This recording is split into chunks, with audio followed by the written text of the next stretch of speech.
Hey everyone, welcome back to my channel Lotus Fiction. Guys, कैसे हैं आप सब? Let's start a new fan fiction. ये एक alpha omega verse fan fiction है और एक वांगशन फैन फिक्शन है। ये मेरी खुद की इमेजिनेशन पर बेस्ड है। तो चलिए स्टोरी को स्टार्ट करते हैं। स्टोरी की स्टार्टिंग में हमें एक बहुत ही खूबसूरत सा बहुत बड़ा सा होटल दिखाया जाता है, जहाँ पर एक चाइनीज़ ट्रेडिशनल मैरिज चल रही थी। एक अरेंज मैरिज थी, जहाँ पर बहुत ही कम गेस्ट आए हुए थे। ज़्यादातर ब्राइड और ग्रूम के फैमिली मेम्बर्स ही थे।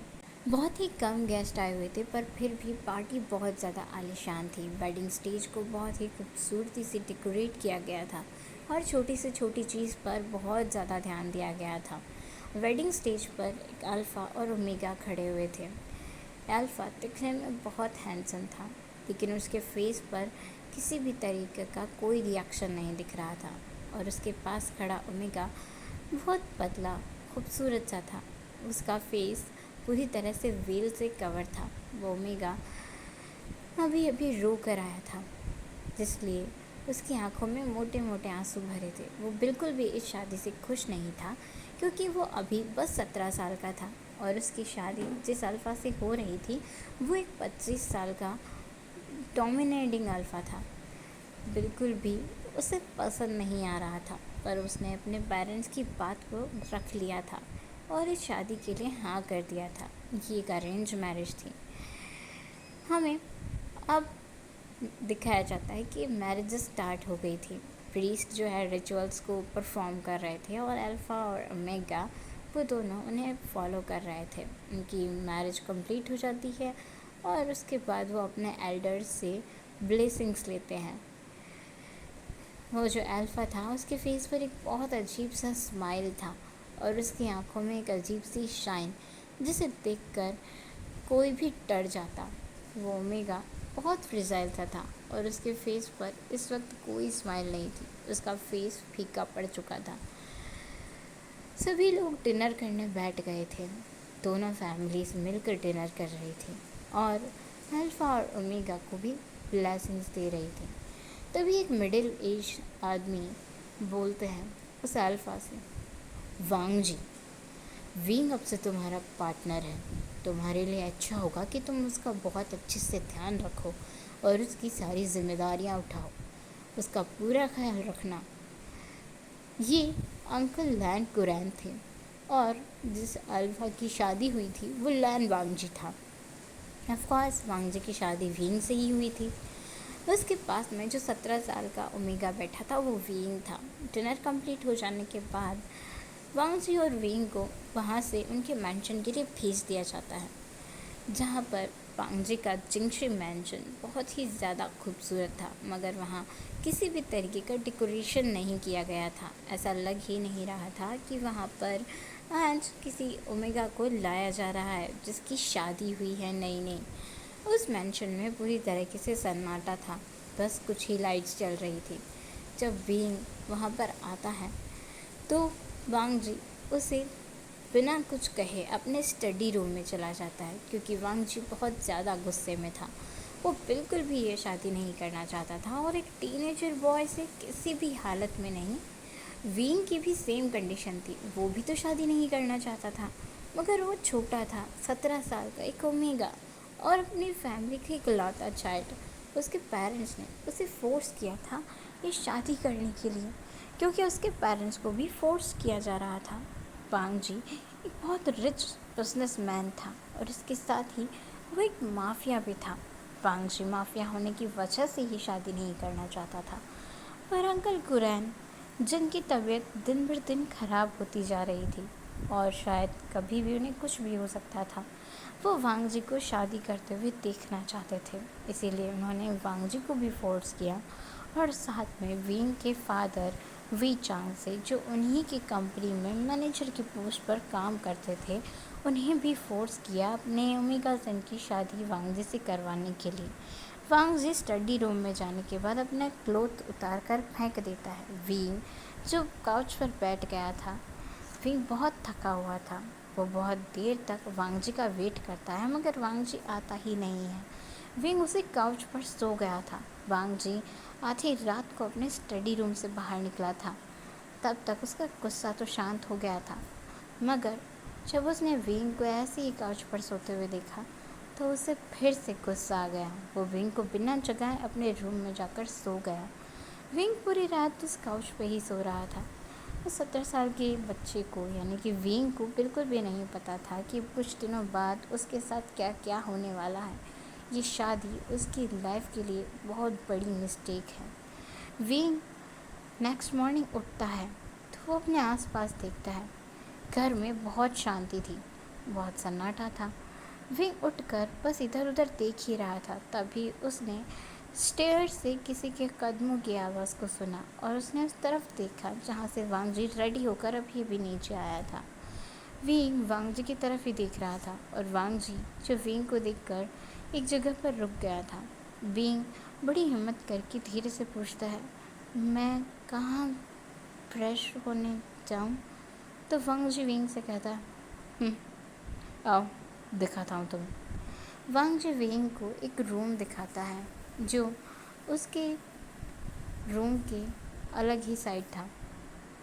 वांगजी विंग से कहता है, ये तुम्हारा रूम है, इसमें रहना, और वो मेरा रूम है। गलती से भी मेरे रूम में आने की कोशिश मत करना, वरना तुम्हारे लिए बिल्कुल भी अच्छा नहीं होगा।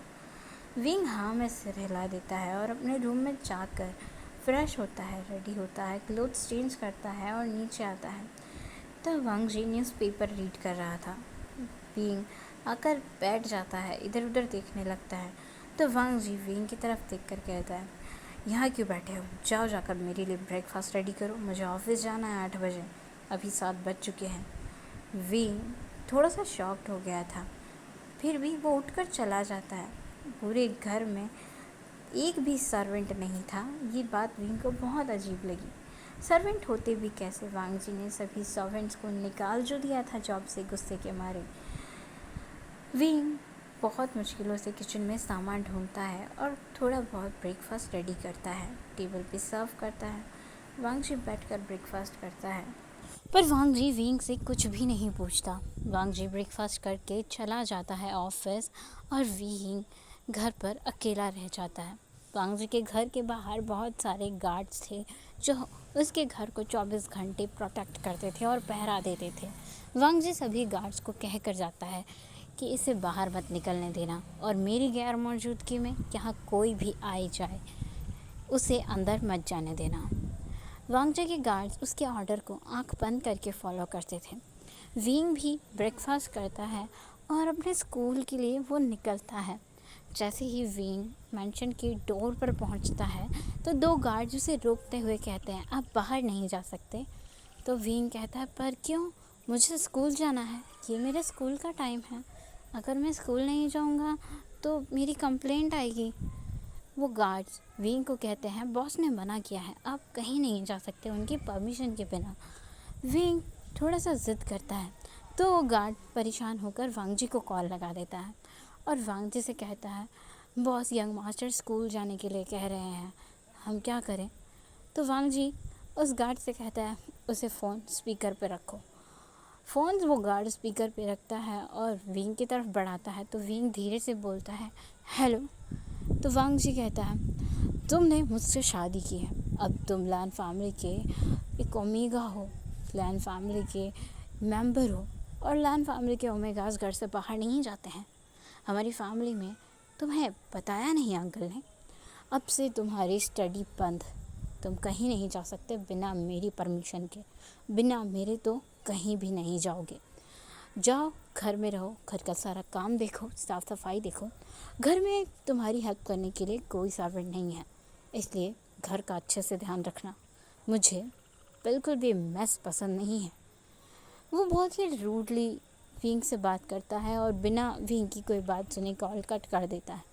ये सुनने के बाद विंग को बहुत ज़्यादा बुरा लगता है। विंग की आंखों में एक बार फिर से आंसू आ गए थे। विंग अंदर तो चला जाता है, मगर अंदर जाने के बाद वो अपने मॉम डैड को कॉल लगाता है। दूसरी तरफ वांगजी अपने ऑफिस में बैठा हुआ था। वो हल्के से स्माइल कर रहा था और अपने फ़ोन को अपने लिप्स से बार बार टच कर रहा था। वांगजी के दिमाग में कुछ चल रहा था। वांगजी ने सोच लिया था कि वो इस ओमेगा को कभी भी अपना वाइफ या अपना ओमेगा एक्सेप्ट नहीं करेगा और इसे इतना परेशान करेगा कि इसके पेरेंट्स खुद आकर उसे लेकर जाएंगे। बट वांगजी को भी नहीं पता था कि किस्मत को क्या क्या मंजूर है उसके लिए। विंग अपने पेरेंट्स को कॉल करता है और उन्हें बताता है कि उसके साथ क्या क्या हुआ है कल से, वो कैसे यहाँ पर रह रहा है और उसके अल्फ़ा ने उसे क्या कहा है। विंग के पेरेंट्स को ये सुनकर बहुत ज़्यादा बुरा लगता है और बहुत गुस्सा भी आता है।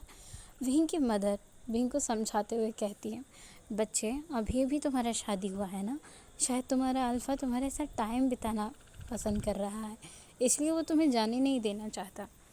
विंग अपनी मदर से कहता है, मदर आपको सच में ऐसा लगता है? वो मुझे घर में अकेला छोड़कर ऑफिस चले गए। कल भी उन्होंने मुझसे कोई बात नहीं की और आप क्या सोच रहे हैं कि वो मेरे साथ टाइम बिताएंगे ऐसे मुझे घर में कैद करके? मुझसे उन्होंने कहा है कि अब मैं पढ़ नहीं सकता। विंग की मदर को बहुत ज़्यादा बुरा लग रहा था। विंग की मदर विंग के फादर से कंप्लेंट करती है। उसके बाद में विंग के फादर को भी बहुत गुस्सा आता है और वो सीधा लैन कुरान को कॉल करके उन्हें बताते हैं कि उनके नेफ्यू ने, उनके वांग जी ने के छोटे से बच्चे के साथ वेडिंग के पहले ही दिन कितना बुरा ट्रीट किया है।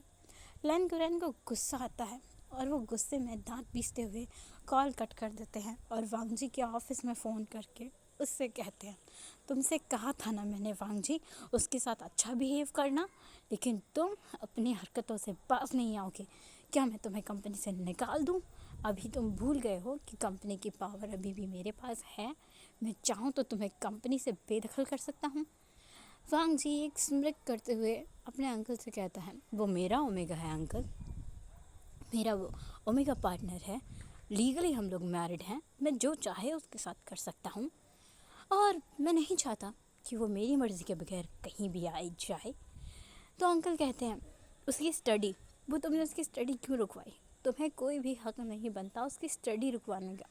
वांग जी अंकल की बात बिल्कुल भी नहीं सुनता और उनसे कहता है, वो मेरा ओमेगा है, मुझसे उसने शादी की है, तो अब उसकी लाइफ का हर डिसीजन मैं ही लूँगा।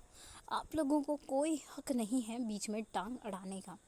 आपने अपने मन की कर ली अंकल, मुझे फोर्स करके मुझे शादी करने के लिए तो आपने मजबूर कर दिया, पर आप कभी भी मुझे मजबूर नहीं कर पाओगे उसे अपना ओमेगा मानने के लिए। और मैं उसे इतना ज़्यादा परेशान करूँगा ना कि वो खुद मुझे छोड़कर चला जाएगा या फिर उसके पेरेंट्स। अंकल कुरैन वांग जी की बात सुनकर समझ गए थे कि उन्होंने एक बड़ी मिस्टेक कर दी है। उन्होंने वांग जी को शादी के लिए फोर्स करके बहुत ज़्यादा बड़ा गलत काम कर दिया है। वांग जी फ़ोन कट कर देता है और मुस्कुराता है, क्योंकि जैसा वो सोच रहा था सब कुछ बिल्कुल वैसा ही हुआ था। उसने यही सोचा था कि विंग अपने पेरेंट्स को कॉल करके उसकी शिकायत करेगा और उसके पेरेंट्स ज़रूर ही उसके अंकल से शिकायत करेंगे। वांग जी के अंकल वांग जी का कॉल काटने के बाद तुरंत से वांग जी के जंक्शन मैंशन के लिए निकलते हैं विंग से मिलने। जब वो मैंशन में पहुंचते हैं तो वांग जी के गार्ड्स अंकल को अंदर नहीं जाने देते। विंग जो अंदर अपने रूम में बैठा था उसे इस बात की बिल्कुल भी खबर नहीं थी कि उससे मिलने के लिए यहाँ पर कोई आया भी है। अंकल कुरैन को बहुत ज़्यादा गुस्सा आता है क्योंकि वांग जी के गार्ड्स उन्हें अंदर नहीं जाने दे रहे थे। वो वांग जी को कॉल लगाते भी हैं, पर वांग जी उस टाइम एक मीटिंग में था और उसने अंकल का फ़ोन इग्नोर कर दिया था। अंकल वहाँ से चले आए थे बीचांग से, जो ऑफिस गए ही नहीं थे आज। अंकल कुरैन उनसे मिलने उनके घर पहुँचते हैं और उन्हें कहते हैं, विंग की सेफ्टी मेरी जिम्मेदारी है, आप लोग चिंता मत कीजिए। पर माता पिता हैं, कैसे चिंता ना करें अपने बच्चे की, जब उन्हें पता है कि उन्होंने अपने एक खरगोश जैसे बच्चे को एक बहुत ज़्यादा ख़तरनाक मॉन्स्टर के केव में भेज दिया है। विंग की मदर बस रोए जा रही थी और विंग के फादर उन्हें शांत करवा रहे थे। ये देख के लैन कुरैन अब कुछ नहीं कह पाते और वहाँ रुक भी नहीं पाते, वो वहाँ से निकल जाते हैं। अब सीन हमें रात का दिखाया जाता है। वांग जी पूरा दिन घर नहीं आया था। रात के 9 बजे वांग जी घर आया था। विंग ने डिनर बना कर रखा हुआ था, पर उसने डिनर किया नहीं था। विंग अपने रूम में बैठकर पेंटिंग बना रहा था। वांग जी जाता है और विंग के रूम की तरफ देखता है, क्योंकि विंग के रूम का दरवाज़ा खुला था। तो वांग जी दरवाजे के पास ही टेक लगाकर खड़े हो जाता है और विंग को देखता है, जो विंग एक पेंटिंग बना रहा था। विंग की पेंटिंग बहुत ही खूबसूरत लग रही थी। विंग एक टेम्पल का पेंटिंग बना रहा था। वांग जी को विंग की पेंटिंग इम्प्रेस कर जाती है, बट वांग जी को फिर से गुस्सा आ जाता है और वांग जी विंग के पास जाकर उसका पेंटिंग फाड़ देता है। विंग के मुंह पर ही वांग जी ने उसके पेंटिंग के 2 टुकड़े कर दिए थे और गुस्से में विंग को डांटते हुए कहा था, मैंने कहा ना, मुझे अपने घर में मैस बिल्कुल भी पसंद नहीं है, और ये क्या मैस फैला कर रखा है तुमने? तुम्हारे पेरेंट्स ने तुम्हें बिल्कुल भी नहीं सिखाया। आज के बाद से इस घर में इस तरीके का फालतू मैस बिल्कुल भी मत करना। सब कुछ साफ़ करो। मैं फ्रेश होकर आता हूँ, मेरे लिए डिनर लगाओ। विंग की आंखों में फिर से आंसू आ गए थे। विंग घर से बाहर नहीं जा सकता था, किसी से बात नहीं कर पा रहा था। अपने टाइम पास के लिए उसने पेंटिंग बनाया था, तो वो भी वांग जी ने आके फाड़ दिया था। विंग के साथ तो सच में पहले ही दिन बहुत बुरा हो गया था। विंग बेचारा अपने आंसुओं को साफ करता हुआ किचन में जाता है और डिनर को गर्म करके सर्व करता है। वांग जी के साथ बैठकर ही विंग भी डिनर कर रहा था। रोते रोते डिनर कर रहा था, सिसकियाँ ले रहा था और वांग जी को देख रहा था। पर वांग जी वो एक पल भी विंग की तरफ नहीं देखता। अपना डिनर कंप्लीट करके अपने रूम में जाकर वो अपने क्लोथ्स को लूज़ करता है और बेड पर लेट जाता है। वांग जी सोच रहा था आज पूरे दिन उसने क्या कुछ किया, और कल से विंग का फेस जो बिल्कुल पेल पड़ चुका था, उसकी आंखें पूरी तरह से सूजी हुई थी। ये वांग जी ने जब विंग का पेंटिंग फाड़ा था तब देख लिया था। उसे थोड़ा सा दर्द भी फील हुआ था अपने हार्ट में कि क्या कर रहा है, जिसकी गलती नहीं है उसे सज़ा दे रहा है। पर वांग जी तो वांग जी है। एक पल के लिए उसके दिल में ये ख्याल आया तो, पर उसने इसे इग्नोर कर दिया और वांग जी फिर सो गया। पर हमारा विंग, उसे नींद कहाँ आनी थी। विंग रोता रहा। अपने पेरेंट्स से कॉल पर बात करते करते वो कब सोया उसे पता नहीं चला। अब धीरे धीरे वक्त बीतने लगा। हफ्ते बीत गए, महीने बीत गए। विंग के साथ वांग जी हर दिन क्रूअल होता गया। वांग जी विंग की जो जो भी हॉबी थी, जो जो भी चीज़ विंग को खुशी देती थी, वो सब चीज़ें विंग से छीनता गया। और विंग जो वांग जी से इतना ज़्यादा डरता था कि वो कुछ भी नहीं बोल पाता था। आज के लिए बस इतना ही। हम मिलेंगे नेक्स्ट पार्ट में। तब तक के लिए आपको वीडियो कैसा लगा प्लीज़ कमेंट करके ज़रूर बताना। Thank you for watching. Bye bye.